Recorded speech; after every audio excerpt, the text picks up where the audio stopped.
مٹھی کو ردا ٹھٹکی تھی۔ اس کی بحث تم کیا سمجھی؟ ہیر نے اسے دیکھ کر شرارت سے آنکھیں گھمائی تھی۔ مرو تم۔ وہ بیڈ پر پڑے سارے تکیے اسے مارتی کمرے سے نکل گئی۔ نہیں یار میرو، مونچھیں تجھ پر سوٹ کر رہی ہیں، اس فضول انسان کے کہنے پر مت جاؤ۔ راحم نے اس کی تعریف کرتے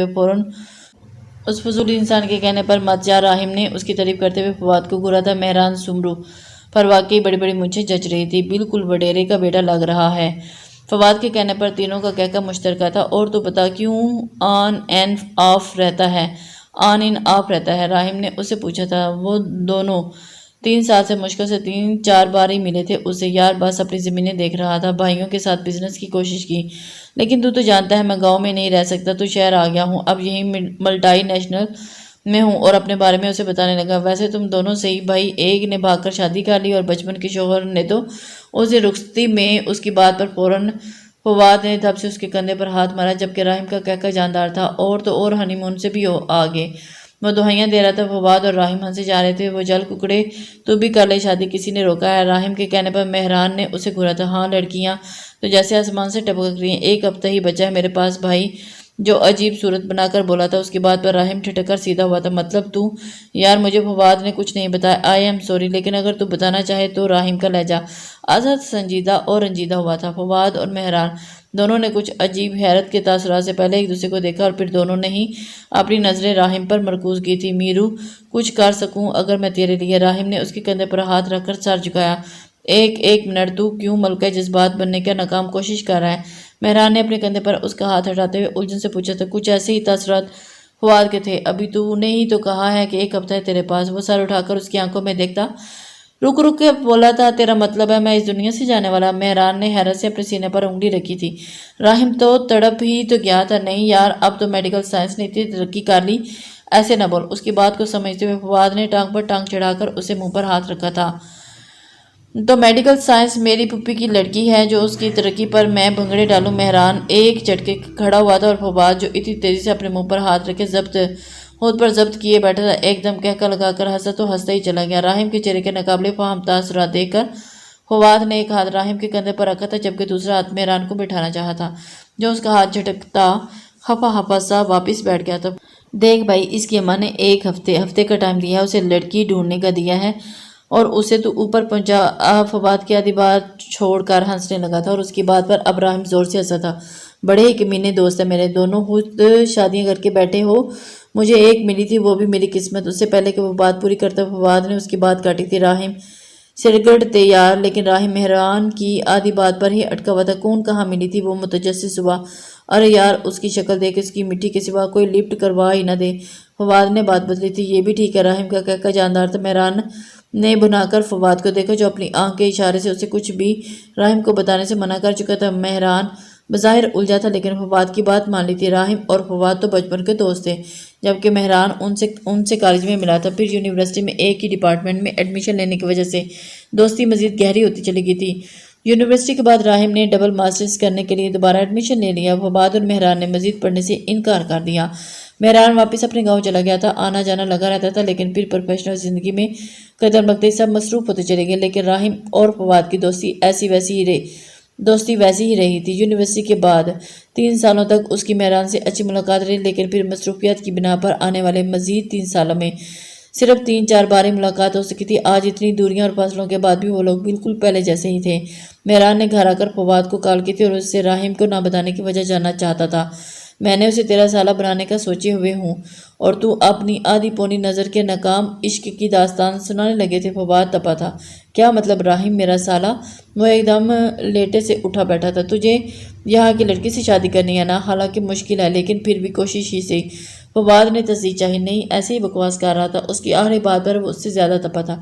میری بات سن لے اب۔ راحم کو میں بچپن سے جانتا ہوں، بہت اچھی فیملی ہے، اس کی بہن میرے سامنے ہی بڑی ہوئی ہے، یوں سمجھ لے کہ معصوم سی بچی ہے۔ ویسے تو تیرے جیسے مچھیرے سے اس معصوم کا جوڑ بنتا نہیں، پر جو قسمت۔ فواد سنجیدگی سے بولا تھا۔ مہران کا دل جو اس کی بات کے دوران بھنگڑے ڈال رہا تھا، آخری بات پر اس نے دانت پیسے تھے۔ رہنے دے، چراغ لے کر اب بھی ڈھونڈے گا نا تو راحم حسن تو میرے جیسا بہنوئی نہیں ملے گا اسے۔ وہ اپنی مونچھوں کو تاؤ دیتا ہوا بول رہا تھا۔ نہیں یار، تیرے جیسا تو مل ہی جائے گا اسے۔ ہاں بس تیرے جیسی مونچھی اور میٹھی نہیں ملے گی اسے۔ فواد کے کہنے پر مہران کا کہکہ بے ساتا تھا۔ جل رہا ہے تو مجھے بتا۔ مہران کے دل سے بوجھ اترا تھا۔ چلو میں راحم سے اپنے طریقے سے بات کرتا ہوں، تو جب تک وظیفے کر کے راحم کے گھر والے تیری مونجی اور میٹھی کے ساتھ تجھے بھی قبول کر لیں۔ وہ تینوں دوست بالکل سنجیدگی سے ایک دوسرے کی عزت کرتے تھے۔ بڑا ہی کمینہ ہے تو، مہران نے ہنستے ہوئے فون رکھا تھا اور تکیے کو باہوں میں پینچ کر وہ آنکھیں بند کیے لیٹا تھا، لیکن چھم سے کوئی سامنے آیا۔ وہ گردن اکڑا کر آنکھوں میں شرارت لیے ہنس رہی تھی۔ اس نے بے ساختہ آنکھیں کھولی تھی۔ تنگ نہ کر جانے من، جب قسمت میں نہیں ہو تو تصور میں بھی مت آ کر پریشان کر۔ وہ اس کے عکس سے کہتا ہوا تکیے کو باہوں میں پیچھے رخ موڑ کر آنکھیں بند کر گیا تھا۔ فواد نے اس سے بات کی تھی۔ بظاہر تو راحم کو مہران پر میں کوئی حامی نظر نہیں آئی تھی۔ اس نے بات حسن صاحب اور کمال صاحب کے آگے رکھی تھی۔ اس کی ضمانت راحم لے رہا تھا، وہ دونوں کو بھلا کیا اعتراض ہوتا۔ انہوں نے مہران کو گھر بلانے کا کہا تھا۔ گھر کے لوگ پہلے مہران سے ملے تھے، جب تک اس کی ماں اور بھائی اور بھابیاں بھی پہنچ جاتی گاؤں سے۔ بدھ کی شام اور راحم نے مہران کو اپنے گھر آنے کی دعوت دی تھی۔ جب یہ بات ہیر کو پتہ چلی تو اس نے ردا کی ناک میں دم کر دیا تھا۔ آج بدھ تھا، فائزہ بھی صبح صبح پہنچ گئی تھی۔ میری پیاری بہنیاں بنے گی دلہنیاں، ہیر نے اپنا گلا پھاڑتے ہوئے اس کے سر پر دوپٹہ اوڑھ ڈالا تھا۔ پھپھو دیکھ لیں اس کو، ردا جو کب سے اس کی حرکتیں برداشت کر رہی تھی، اس کی منمناتی ہوئی فائزہ سے اس کی شکایت کر گئی تھی۔ ردا نے اپنے سر سے دوپٹہ اتار کر ہیر کو گھورا تھا۔ بھائی بہنیں ایسے موقع پر ہاتھ سے تھوڑی جانے دیتی ہیں۔ فائزہ نے اسے شرماتے دیکھ کر ہنستے ہوئے ہیر کی سائڈ لی تھی۔ بالکل، آپ دیکھیے گا پھپھو میں کیسے اسے گن گن کر بدلے لیتی ہوں۔ ہیر کی آنکھوں میں واضح شرارتی کانفیڈنس سی۔ ردا اس کی باتوں پر گھبرائے جا رہی تھی۔ پھپھو مجھے یقین نہیں آ رہا، اپنی ردا شرما رہی ہے۔ ویسے پھپھو جو کچھ آپ نے مجھے اچھی بیوی بننے کے لیے سکھایا تھا نا، وہ سب میں اب بھی اپنی ردا کو سکھا دوں گی۔ آخر سینئر ہوں میں اس سے۔ ہیرا نے اس کا چہرہ اونچا ہیر نے اب اونچا کیا تھا۔ استغفراللہ پھپھو، یہ شادی کے بعد بالکل ہی بے شرم ہو گیا۔ وہ بولتی ہوئی ایک دم کھڑی ہوتی دروازے کی طرف بھاگی تھی جب اندر آتے راحم سے ٹکرائی تھی۔ دیکھ کر ابھی تھوڑی نہ تمہیں رخصت کر رہے ہیں۔ راحم نے اسے دونوں شانوں سے تھام کر چھیڑا تھا۔ وہ سرخ چہرے کے ساتھ ہی اسی شانوں میں چہرہ چھپا گئی تھی۔ سب کی کہکوں پر ردا کی اپنی شرمیلی ہنسی بھی شامل تھی۔ نام تو بتاؤ میرے داماد کا بھائی، فائزہ نے ہنستے ہوئے راحم سے پوچھا تھا۔ اب تو ہیر اور ردا بھی انجان تھی نام سے۔ بتاؤں؟ وہ بہن کو بازو کے حلقے میں لیے سر جھکائے شرارت سے پوچھتا تھا۔ بھائی پلیز، آپ اپنی بچپن کی بیوی کی طرح ایکٹ تو نہ کریں۔ اس کے شانے میں منہ چھپاتے ہوئے ہیر پر طنز کر گئی تھی۔ فائزہ اور راحم کا کہکہ بلند ہوا تھا، غدار نہ ہو تو، جبکہ ہیر نے دانت پیسے تھے۔ اچھا نام تو بتائے نا بھائی میرے دولہا بھائی کا۔ وہ راحم کو دیکھتی خوشی سے پوچھ رہی تھی۔ پھپھو میں آپ لوگوں کے لیے چائے لاتی ہوں۔ وہ راحم کے حصار سے نکلی تھی۔ مہران سمرو، وہ ہنستے ہوئے بولا تھا۔ ردا کے دل نے بیٹ مس کی تھی۔ ہیر کو سکتا ہوا تھا۔ یہ وہی نام تھا جو اس دن راحم کے منہ سے سن کر ہی ردا کے دل کو پہلی بار ہی اچھا لگا تھا۔ وہ تیزی سے کمرے سے نکلی تھی اور اس کے نکلتے ہیر کا سکتا ٹوٹا تھا۔ میں ردا کی ہیلپ کرواتی ہوں۔ وہ بھی تیزی سے بیڈ سے اتری تھی اور ارادہ باہر جانے کا تھا جب ہڑبڑاہٹ میں راحم کے کندھے سے جا لگی تھی۔ سوری۔ وہ اس کے کندھے کو سلاتی باہر کیوں بھاگی تھی؟ فائزہ نے ہنستے ہوئے راحم کو دیکھا تھا۔ یہ ابھی تک نہیں سدھری۔ وہ چلتا ہوا بیڈ پر بیٹھا تھا۔ یہ سانحہ عظیم اس جہاں میں واقع پذیر ہونا ناممکن ہے۔ وہ شانے اچکاتا بڑی سنجیدگی سے کھویا ہوا تھا۔ انہوں نے اس کے کندھے پر ہاتھ مارا تھا۔ توڑ دیں پھپھو بھتیجی، میرے کندھوں سے نہ تمہا کو۔ اس نے اپنا کندھا سلایا تھا اور فائزہ بے ساختہ ہنسی تھی۔ پھر وہ انہیں مہران کے بارے میں مزید بتانے لگا تھا۔ ردا کی بچی، ہیر نے اسے سیڑھیوں پر جا لیا تھا اور پھر گھسیٹتی ہوئی اپنے کمرے میں لے گئی تھی۔ ردا کے کمرے میں فائزہ اور راحم بیٹھے ہوئے تھے۔ کیا پاگل ہوگی ہو؟ ردا اپنی کلائی چھڑاتے ہوئے چلائی تھی۔ وہ سمجھ گئی ہیر کیا کہنے والی ہے۔ اس کے دل کی دھڑکن ابھی بھی بے ترتیب تھی۔ ابھی تو نک سوچ ہی لو میری بہن تم۔ وہ اپنے بیڈ پر گری تھی، پھر کونی بیڈ پر ٹکائے اس نے بڑے ہی سکون سے اپنا سر اس پر رکھتے ہوئے ردا کو مانی نظروں سے دیکھا تھا۔ کس کا نک؟ ہیر تمہارا دماغ واقعی چل گیا ہے، شاید وہ انجان بنی تھی میٹھی کا۔ ہیر برجستہ بولی تھی۔ ردا نے پھٹی پھٹی آنکھوں سے ہیر کو دیکھا تھا۔ میٹھی ردا کی زبان سے لفظ ٹوٹ کر نکلا تھا۔ دونوں کو لگا کمرے میں کسی نے ٹیپ ریکارڈ چلایا ہے۔ اب دیکھنا بیٹا، تمہاری شادی میں نے بھینسوں کے کاروبار والے سے نہ کرائی تو کہنا، جس کی بڑی بڑی مونچھ ہیر اس کی بھینس پہ ہے۔ ردا کے گلے میں پھنسی پھنسی آواز نکلی تھی۔ اپنی بات یاد آنے پر ہیر نے ردا کو دیکھا تھا۔ اس کے دیکھتے دیکھتے ہی وہ سیدھی ہو بیٹھی تھی۔ پھر وہ تو اس کی جانب اس کی مونچھیں بھی تو ہوں گی نا ردا؟ ہیر کے بولنے پر ردا غش کھا کر بیڈ پر گری تھی۔ پریشان کیوں ہوتی ہو؟ مونچھیں ہیں تو پھر کیا ہوا؟ وہ تو بہت اچھی لگتی ہیں۔ شش، آرام سے، پہلے میں دیکھتی ہوں وہ کہاں سے صحیح سے نظر آئے گا، پھر تم آنا۔ ہیر کو سرگوشی سے کہتے ہوئے دبے پاؤں آگے بڑھتی ردا اس بات میں سر ہلاتے ہوئے ہی رکی تھی جب پیچھے سے آواز آتی دونوں ہی اچھلی تھی۔ میں بھی ہوں جی میرے ساتھ یہ بے ایمانی پینو صاحبہ خود کا ان کے پلان میں شامل نہ کرنے پر ان کی شامت کو بلانے کو تھی۔ شش ہاتھ رکھو اپنے منہ پر۔ ہیر نے لبوں پر انگلی رکھتے ہوئے اپنے دانت پیسے تھے۔ ردا نے واقعی اس کے منہ پر اپنا ہاتھ جماتے ہوئے اس کی بولتی بند کی تھی۔ آخر کو اس کی پوری زندگی کا سوال تھا۔ ہیر آگے بڑھی تھی۔ ڈرائنگ روم میں ایک کھڑکی ذرا سی کھلی تھی اور شو میں قسمت کھڑکی سے لگے صوفے پر اس وقت کوئی بھی بیٹھا نہیں تھا۔ ہیر نے ذرا سا جھک کر اندر جھانکا تھا۔ سامنے نظر آتے وجود کو دیکھ کر اس کا ہاتھ اپنے دل پر گیا تھا جبکہ ہونٹ واہ ہی رہ گئے تھے۔ سفید شلوار قمیض، پیروں میں مردانہ چپل، داڑھی گھنی نہیں تھی۔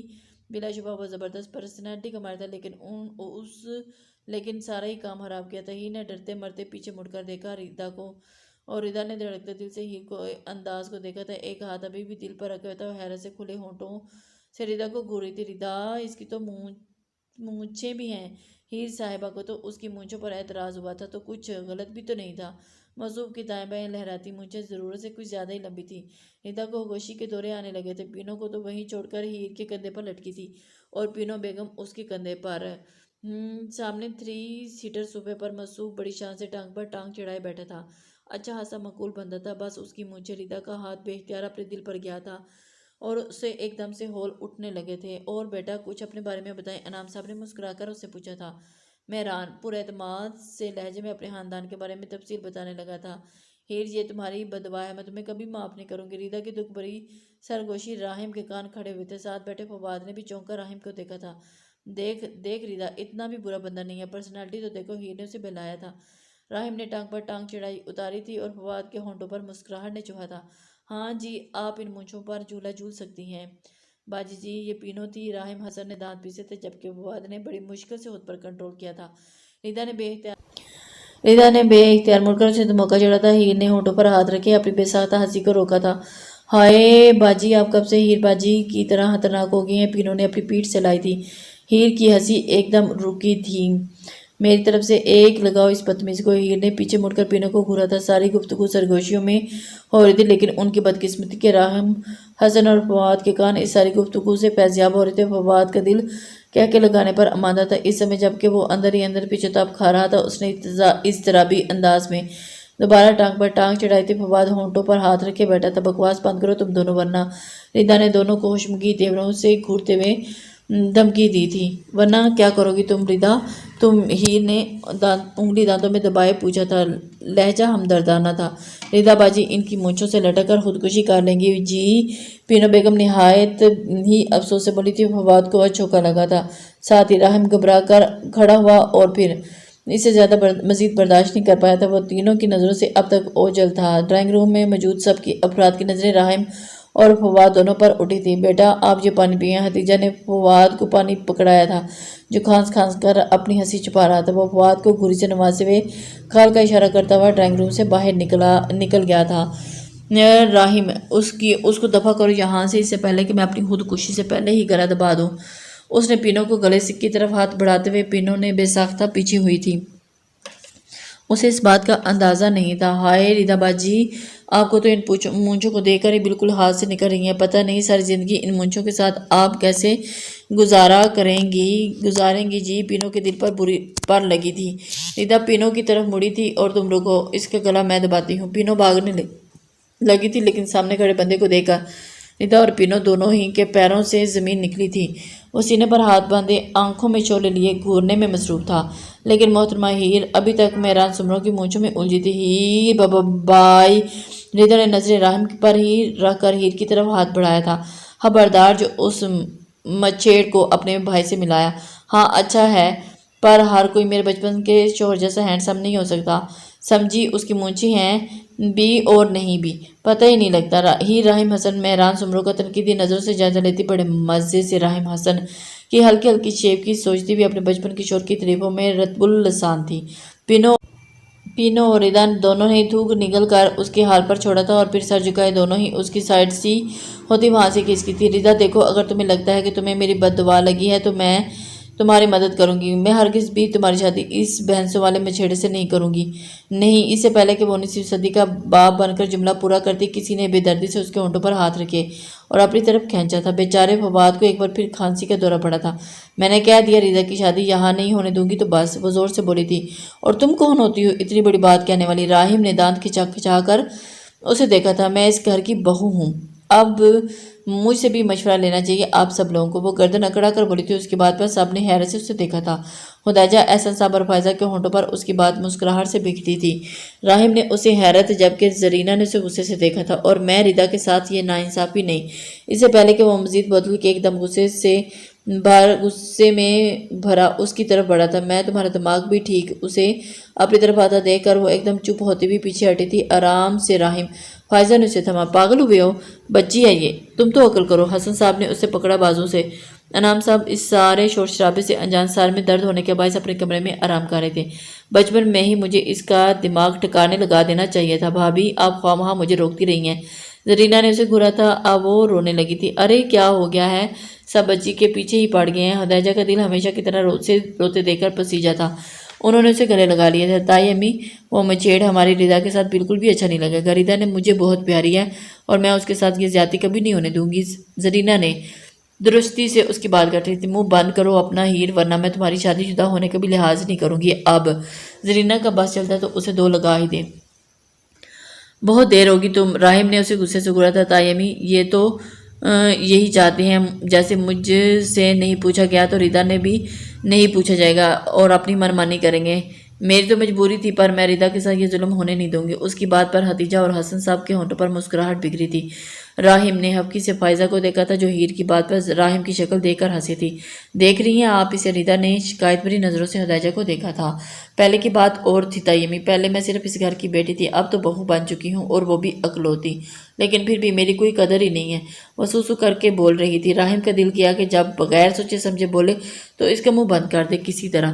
احسن صاحب نے کہہ کر لگایا تھا، اچھا اب سب بس کرو، میں اپنی بیٹی سے خود بات کروں گا۔ ادھر آؤ میرا بیٹا۔ احسن صاحب نے اسے دیکھ کر اپنا بازو وا کیا تھا، لیکن بیچ میں ہی وہ کسی جن کی طرح استاد تھا۔ تایا ابو، یہ ہیر نے منمناتے ہوئے راہیم کی طرف اشارہ کیا تھا جو خطرناک تیوروں سے اسے گھور رہا تھا، اور اس کی بات پر مارے غصے کے راہیم کے نتنے مزید پھولے تھے۔ ارے میں کھڑا ہوں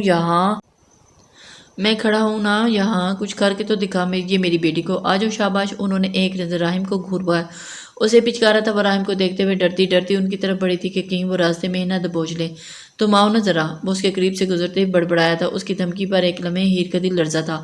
وہ تیزی سے چلتے ہوئے ان کے مہربان بازوں میں آسمائی تھی۔ ہاں اب بتاؤ کیا اعتراض ہے میری بیٹی کو اس رشتے سے؟ انہوں نے اسے ساتھ صوفے پر بٹھایا تھا۔ وہ بیٹی کے باپ تھے، لیکن وہ کوئی تنگ نظر باپ نہیں تھے۔ ان کی سوچ جہاں جا رہی تھی اس کے انکار کے پیچھے وجہ بھی ہوئی تھی۔ تب وہ اپنی بیٹی کی پوری بات سننا چاہ رہے تھے۔ انہیں پتہ تھا ہیر ریدا کی وکیل بنی ہوئی تھی۔ تایا ابو، اس کی مونچھیں دیکھی تھی آپ نے؟ آج کے زمانے میں کون ایسی سلطان راہی ٹائپ مونچھیں؟ ہیر، اس سے پہلے کہ وہ بات پوری کرتی زرینہ نے اسے زور سے ٹوکا تھا۔ راہیم نے ایک لمحے کو آنکھیں بند کر کے اپنے چہرے پر ہاتھ مارا تھا۔ صبر بھتیجے۔ فائزہ اس کے کندھے پر ہاتھ رکھتے ہوئے بڑبڑائی تھی، یہ پٹنے والی ہے میرے ہاتھوں سے۔ اس نے اب کے اپنے 10 سال سے بڑی پھپھو کی کو بھی گھوری سے نوازا تھا۔ فائزہ ہنسی تھی۔ اور کوئی وجہ؟ انہوں نے بغور اس کے چہرے کو دیکھتے ہوئے سوال کیا۔ اس کے پاس بھینس بھی ہے۔ اس کی بات پر احسن صاحب نے کہہ کر لگاتے ہوئے اسے خود سے لگایا تھا۔ خدیجہ مسکرائی تھی، جبکہ فائزہ کے ہنسنے پر راہیم نے غصے سے انہیں دیکھا تھا۔ بس اور کوئی اعتراض نہیں ہے؟ وہ سنجیدگی سے پوچھ رہے تھے۔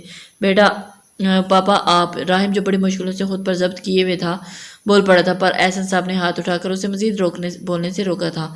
ہاں تو تایا ابو، یہ کوئی چھوٹی بات تھوڑی ہے، ہماری ریدا کیا ساری زندگی اس کی بھینس پالتی رہے گی؟ تایا ابو، اس کی بات پر آپ کے احسن صاحب زور سے ہنستے ہوئے اسے محبت میں خود میں پینچ گئے تھے، اور اس کے دل میں جیسے کوئی بوجھ اترا تھا۔ ہیر کا معصومیت بھرا لہجہ ہمیشہ کی طرح سچا تھا۔ چلو ٹھیک ہے، ہم کچھ سوچتے ہیں اس بارے میں۔ انہوں نے اس کا سر چومتے ہوئے کہا تھا۔ راہیم صبر کا گھونٹ پیے ایک دم آ کر ان کے بالمقابل صوفے پر آ بیٹھا تھا۔ بابا، آئی کانٹ بلیو، آپ اس کی بچگانہ بات سن کیسے رہے تھے؟ اس کی نظروں میں ہیر کو دیکھتے ہی سالم نگلنا چاہا تھا۔ وہ ان میں سمٹی تھی۔ یہ میرے گھر کی کلوتی بہو ہے اور اس کی بات میری نظر میں اہمیت رکھتی ہے۔ ہیر نے گردن اکڑا کر راہیم کو دیکھا تھا۔ وہ خاموش رہا۔ بیٹا، آپ کے اعتراضات اپنی جگہ، لیکن یہ لڑکا راہیم مجھے انعام کے ساتھ گھر کی سب خواتین کو پسند آیا، اور ایسے کسی رشتے کو فوراً منع کرنے سے رب ناراض ہوتا ہے۔ ہم ریدا کی شادی بغیر چھان بین کے تھوڑی کروائیں گے۔ ظاہر سی بات ہے اس کے گھر والے خاندان دیکھیں گے، اس کے گھر بار دیکھیں گے۔ میرے بیٹے کو پریشان ہونے کی بالکل ضرورت نہیں ہے۔ دو دنوں میں اس کی ماں اور بھابیاں آئیں گی اور ان سے ایک بار مل لیتے ہیں، پھر دیکھتے ہیں کیا کرنا ہے، اگر پھر بھی پسند نہیں آیا تو سوچیں گے۔ وہ نرمی اور محبت سے اسے سمجھا رہے تھے۔ راہم کا غصہ جھاگ کی طرح بیٹھا تھا۔ تھینک یو تھایابو، یو آر گریٹ، وہ ان سے لپٹ کر بولی تھی اور پھر راہم کو گھورتی سے وہ سیڑھیوں کی طرف بھاگی تھی۔ اس کے گھرنے پر وہ مسکرایا تھا۔ اسے پتا تھا کہ ہی راہم کی عقل تو ایسے ہی پیار سے ہینڈل کیا جا سکتا ہے۔ وہ جو کام وہ نہیں کر پایا تھا اس کا باپ کر گیا تھا۔ بھائی صاحب وہ تو بچی ہے، یہ کوئی معمولی بات تو نہیں ہے کہ جو آپ اس کی بیوقوفانہ بات کو اہمیت دے رہے ہیں۔ زرینہ ابھی سے کہتی ہوئی راہم کے برابر آ کر بیٹھی تھی۔ زرینہ بیٹی کا باپ ہوں، ایک لمحے کو ڈر گیا تھا ہیر کے انکار پر۔ مجھے لگا ردا وہ چپ ہوئے تھے۔ راہم نے ان کی آدھی ادھوری بات پر سر جھکا دیا تھا۔ وہ بھی یہی چاہتے تھے کہ ردا کی طرف سے ایسی کوئی بات ہوتی تو بھی میں کھلے دل کا مظاہرہ کرتے اپنی بیٹی کا ساتھ دیتا، لیکن ابھی اس وقت آپ لوگوں کو بتا نہیں سکتا کہ میری بیٹی اکلوتی بہو کے بچکانہ اعتراضات مجھے کس قدر سکون دے گئے ہیں۔ انہوں نے ہنستے ہوئے کہا تو سب نے ہی ہنس دیا، اور تم اپنا غصہ کم کرو یار۔ انہوں نے اپنے بیٹے کو گھورا تھا۔ بہت مشکل ہے پاپا یار، آپ کی اکلوتی بہو بہت ضبط آزماتی ہے میرا۔ وہ اپنے سر پر ہاتھ پھیرتا اور بے بسی سے مسکرایا تھا۔ فائزہ ہنسی تھی۔ میرے سامنے آئندہ میری بیٹی کو کچھ کہا تو تھپڑ مارنے سے بھی گریز نہیں کروں گا۔ انہوں نے اپنے 28 سالہ بیٹے کو گھورا تھا۔ بھائی صاحب آپ زیادتی کر رہے ہیں میرے فرمانبردار بیٹے کے ساتھ۔ زرینہ نے ان کے مضبوط شانوں پر اپنا بازو پھیلایا تھا اور اس نے ہنستے ہوئے انہیں اپنے مضبوط حصار میں لیا تھا۔ بھائی ہمارا دو ووٹ ہماری اکلوتی بہو کے ساتھ ہے۔ ہدیجہ نے حسن صاحب کو دیکھ کر کہا تھا۔ سب ہنس رہے تھے۔ راہم نے بے اختیار فائزہ کو دیکھا تھا۔ میری طرف نہیں دیکھو میری جان، میرے لیے تم سب میری جان ہو۔ وہ اس کے کان کھینچتی بولی تھی اور وہ ہنستا ہوا اپنا کان چھوڑا گیا تھا۔ باقی سارا دن راہم نے اس کی ملاقات نہیں ہوئی تھی۔ وہ باہر نکل گیا تھا لیکن وہ اس سے اچھی خاصی ناراض تھی۔ فائزہ آج رک رہی تھی۔ رات کے 11:30 بج رہے تھے۔ یہ راہم نہیں آیا کیا ابھی تک؟ انہوں نے ایک نظر گھڑی کو دیکھتے ہوئے اسے دیکھا تھا جو بیڈ پر لیٹی ٹی وی دیکھ رہی تھی۔ اس کی بات پر خود کو انجان ظاہر کرتی ٹی وی کے چینل سے خواہاں آگے پیچھے کرنے لگی تھی۔ کیا ہے ہیر، میں ڈرامہ دیکھ رہی ہوں نا، لگاؤ وہی۔ ردا چیخی تھی۔ تمہاری شادی اس مچھیڑ سے ہی ہونی چاہیے۔ اور ردا پر ریموٹ پھینکتی ہوئی بولی تھی۔ تمہاری بددعاؤں کا اثر ہے کہ وہ آج میرے گھر پر پہنچا ہوا ہے۔ ردا نے اسے ریموٹ سے مارا تھا۔ کیا بدتمیزی ہے یہ؟ اور ہیر کیا پوچھ رہی ہوں میں تم سے؟ راہم کو فون کرو، پوچھو اس سے کہاں ہے وہ۔ انہوں نے دونوں کو گھور کر ہیر سے پوچھا تھا۔ آپ کے بھتیجے ہیں، آپ